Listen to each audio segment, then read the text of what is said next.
Okay, I'm glad to hear that you're still with me. We're now going to talk about estimating and scheduling. Estimating, or the fine art of guessing, is hard. It's very hard. There's an old adage in project management that we didn't deliver late. We're just lousy at estimating, and often that's true. Two general approaches: top down and bottom up. Top down starts with an overall view of the project and tries to figure out how long it's going to take. Bottom up looks at very low level constructs of building the project. In construction or rail, you might look at how much effort is involved in building a kilometre of road, and all of the components involved in building a kilometre of road, and then extrapolate from that based on how many kilometres you have to build. In software development, we look at lines of code or function point analysis, and we use heuristics. We rely on the fact that the same basic activities will be required for a project, and these activities are predictable and repeatable.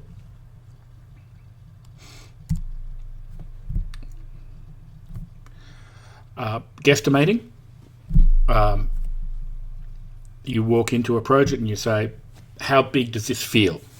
It's based on feel rather than evidence or experience. Not particularly reliable unless the person doing the guesstimating has an awful lot of experience. The Delphi technique: you get a bunch of experts around and you ask each of them to make an estimate, and then you figure out what are the range of estimates based on that.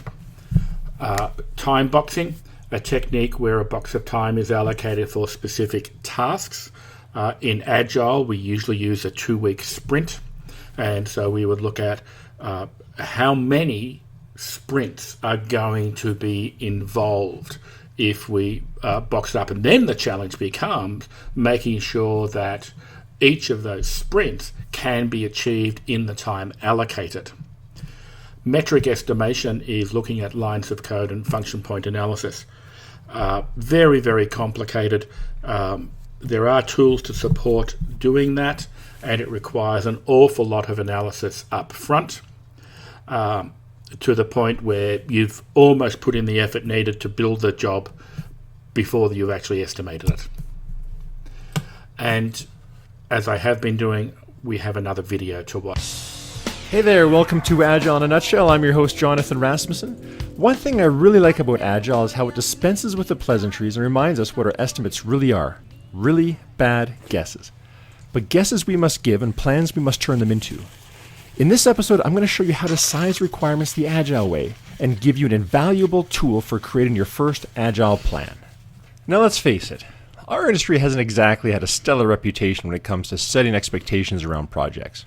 It's like somewhere along the way, people just forgot what our estimates really are. Really bad guesses, and usually overly optimistic ones at that. Steve McConnell calls this the cone of uncertainty, which basically reminds us that at the beginning of a project, we simply have way too many unknowns to have any degree of accuracy around when we think projects are going to be done.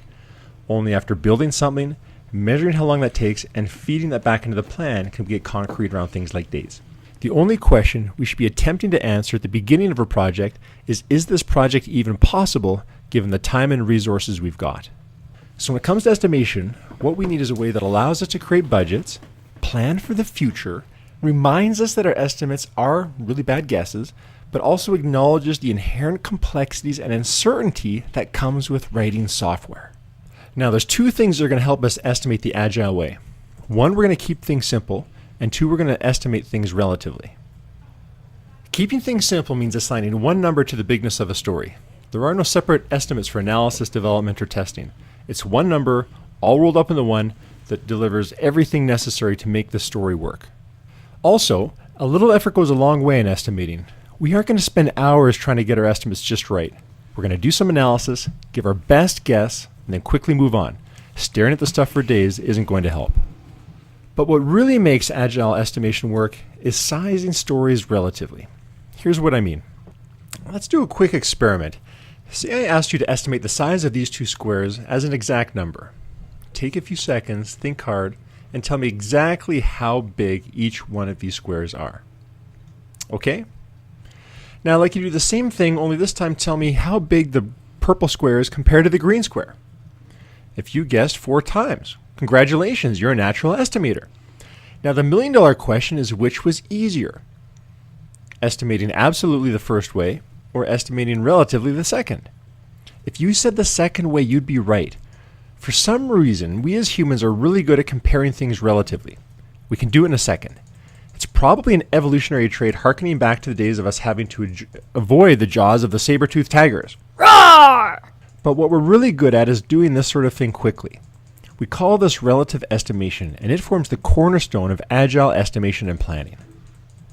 Because once we know how fast the team can go, and our stories are sized relatively, we can start setting really good expectations around dates. And we'll get into that later in future episodes on planning. All right, there's just one more thing we need to understand about our agile estimates, and that is that they're unitless. You see, when we size things relatively, we're measuring bigness, not time. So one calendar day isn't going to equal one size of bigness. It can't. We can estimate that way, but different people work at different speeds. And sometimes things that we think will take 1 day may end up taking 2 days or even half a day. So our units of measure don't really matter. They aren't measurements of time. They're measurements of bigness. So we just call them points and assume that 1 point is something pretty easy, something that would take a day, 3 points for something bigger, a couple days, 5 points for a week, and 10 points for a real biggie, something that would take in the order of 2 weeks. All right, enough theory. Let's see this in action.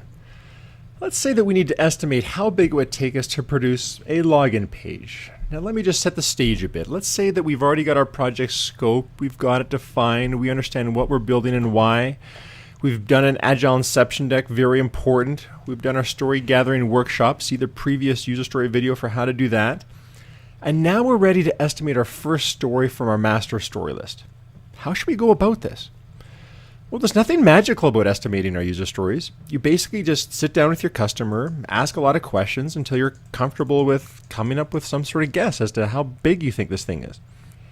In this case, we might review some mock-ups, go through the story with the customer, kind of walk through the functionality, have our customer tell us what success looks like, write the acceptance criteria in the back of the story, task out what needs to be done. And, now I'm assuming that, of course, you're going to be unit testing, refactoring, and doing all that other good stuff as you go through here. So I'm not writing that out explicitly. And then basically you just give an estimate. You take a guess and say, this thing looks like it's about a 3-pointer. This will take me maybe a couple days. So there we go. We have our first user story sized. Now let's do it again, but this time with a slightly more complicated story, with a little bit more of a complicated screen, a little bit more database work, and some more error checking and validation. We can review our mockups, go through it with the customer, review the acceptance criteria, task it out, and then estimate it. This one we might say takes 5 points. And then we'll do it again, and maybe this next story is a really small, simple one. All we're doing is listing the permits on the screen. This one we'll just call a 1-pointer. Now eventually what's going to happen is we're going to develop a really nice baseline of small, medium, and large size stories for the project. And once we've got that, it's simply a matter of walking the rest of our stories and slotting them into the appropriate places. Now that's really good, but estimation gets even better when you do it as a team. And planning poker is a fun way to size stories as a group. It basically works like this. A customer reads a story to the team, and the development team asks all sorts of questions to make sure they understand what is really required from the story. The team then estimates, and sometimes estimates may be high and sometimes they're going to be low. And a great conversation is about to happen. Why do you think it's so big? Why do you think it's so small? Well, it's because you forgot this. Oh, well, did you think of that? Whether it's big or small doesn't really matter. What matters is the team discusses it and someone learns something valuable about the story. Then they estimate again. And hopefully, after doing this a couple rounds, the team comes to some sort of consensus around how big the story is, and the team estimate is better than if it was done by just one person. All right, there you have it, the basics of Agile estimation. It's not rocket science. What really matters is getting those stories sized relatively, because if you can do that, the rest of the planning takes care of itself. And now that we've got our story sized, ready to take that next big step and create our first ever Agile plan. And hopefully we'll do that next episode. That's all for now. Okay, did that give you some idea of how to go about estimating a project in the Agile environment? It's not unlike the Delphi technique. A group of experts get around and pass judgment on a relatively manageable piece of work. Nobody's sitting there and trying to say, well, we can do Mikey in a year. They're saying, I can do a login component in 2 weeks or 1 week. So they're dealing with quite small stories or chunks. They've been through some sort of work breakdown structure that allowed them to identify the total number of stories and to articulate those stories in some way. So then you need to develop a schedule. So the schedule takes all of those stories and tries to put them in some sort of order of importance. When do they have to be done? Which one goes first? Who's on first? Who's on second? Or as Abbott and Costello would say, who's on first? What's on second? Gantt chart, PERT analysis, critical path, and critical chain are some of the tools and techniques that we might use here. In Agile, we'll list out the stories that will be developed. In Waterfall, we'll probably put them into something like Microsoft Project, and we will build the dependencies. And they would be prioritized based on business value. Which ones will deliver the greatest business value? Do those first. Are there any dependencies associated with those? Are there any risks associated with getting them in? And then you have to look at the non-functional dependencies, the technical things that have to come in. And then you build out the Gantt chart to give a view of what's going to happen, when it's going to happen, who's going to do it. And this is what a Gantt chart looks like. I hope that most of you have seen one of these before. You have the high-level tasks, the lower-level tasks. There are dependencies being shown. This one has to start before this one can start, then this one has to start, etc. And it then shows you when the project overall will be able to be completed. Critical path is a project network analysis technique used to predict total project duration. A critical path for a project is the series of activities that determines the earliest time by which the project can be completed. The critical path is the longest path through the network that has the least amount of slack, so it can't be adjusted. It's not necessarily the most important things that have to be done, not necessarily the most critical things, as the name would imply. It's the longest path through the network with the least amount of slack. Here's what a critical path looks like. What is the critical path for this diagram that's been presented here? Can you work it out? It's path 2, 16 days. How do we get there?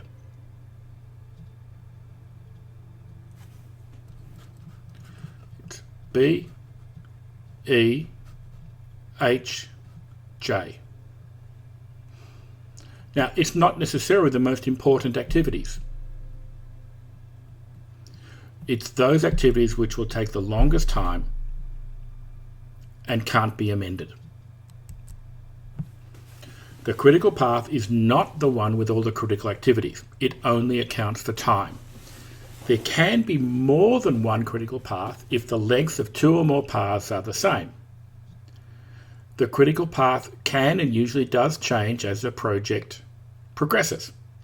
If one or more activities on the critical path takes longer than planned, the whole project schedule will slip unless corrective action is taken. A PERT diagram is a network analysis technique used to estimate project duration when there is a high degree of uncertainty about the individual activity estimates. It uses 3 different probabilistic estimates: optimistic, most likely, and pessimistic time. Again, fairly straightforward, reasonably common sense. The Mythical Man Month is an essay that you should know about. You should read this. The central theme is that adding manpower to a late software project makes it later. Why is that? Because each new person added to the project requires management, requires communication, requires integration. You cannot speed a project up by throwing more people at it without having an impact. So there's not a direct linear relationship between manpower and productivity. Okay, the basic principles of cost management. Sunk cost, money that has been spent. Not going to recover that. That's gone. When many items are produced repetitively, the unit cost of those items decreases in a regular pattern as more units are produced. Manufacturing theory, pretty straightforward. Scale economies. The amounts included in a cost estimate to mitigate risk by allowing for future situations that are difficult to predict is reserves. Contingent reserves for the unknown, management reserves for unknown. Okay. Develop an approximation or estimate of the cost of the resources needed to complete a project. 3 basic types of estimating: rough order of magnitude, budgetary, and definitive. A rough order of magnitude, very early on in the project life cycle. If it's a very large project, say a big construction project in the public sector, that's all you could really come up with at the outset. The more you know about it, the closer you can get. So a budgetary estimate shouldn't really have a wild variation. And a definitive estimate, you're very close to understanding what needs to be done and how long it's going to take. Earned value is a measurement technique that integrates scope, time, and cost data. You're calculating 3 values for activity or summary activity: planned value and actual cost, and looking at cost variation and schedule variance. In Agile methodology, what we're looking at is the value that's being created for the business. Have we delivered that against what's our cost been in order to deliver that? Now, why we do this, why we look for earned value, is again, particularly in a waterfall or a planned management project,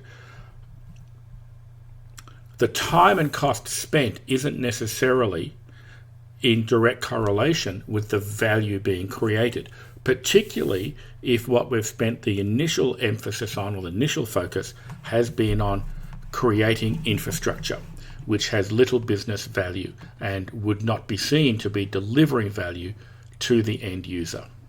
So we want to try and identify what is the actual value being delivered, the earned value, compared to actual cost and planned value. Okay, quality. The totality of characteristics of an entity that bear on its ability to satisfy stated or implied needs. That's the ISO definition.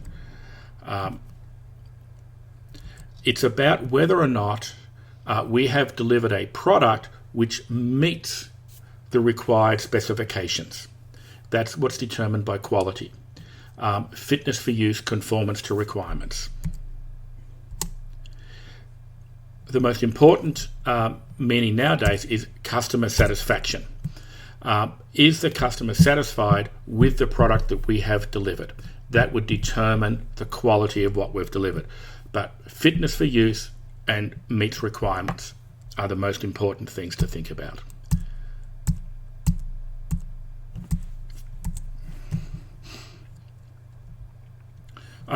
Planning quality management implies the ability to anticipate situations and prepare actions that bring about the desired outcome.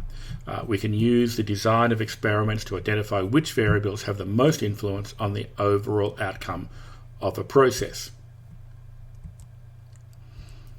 The important scope aspects of IT projects that affect quality include functionality, systems outputs, the performance, and the reliability.